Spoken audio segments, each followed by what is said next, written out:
সাগর কি শেখায়? বিনয়ী হতে শেখায়। কারণ সে অনেক শক্তিশালী এবং প্রচুর সম্পদে ভরা। এই সাগর এই পুরো এলাকার বা পুরো দেশের কোটি কোটি মানুষের রিজিকের উৎস। এই সাগর, তার ভিতরে আল্লাহ রিজিক আছে, সম্পদ আছে। অনেক সম্পদে পরিপূর্ণ থাকার পরেও সাগর খুব শান্ত, তার মধ্যে খুব উদ্ধত অহংকারী আচরণ দেখা যায়। ঠিক আল্লাহর জ্ঞানী মানুষরা সমুদ্রের মতো হয়, তাদের ভিতরে অনেক জ্ঞান থাকে, কিন্তু তারপরেও তারা শান্ত থাকে, বিনয়ী থাকে। যাদের ভিতরে সম্পদ কম তাদের লাফালাফি বেশি। কথা বুঝতে পারছেন?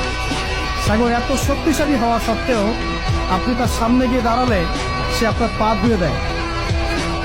আল্লাহ বিনয়ী মানুষরা এমনই হয়, অনেক শক্তিশালী হওয়া সত্ত্বেও, সম্পদশালী হওয়া সত্ত্বেও তারা আপনার পা ধুয়ে দিবে। অনেক শেখার আছে।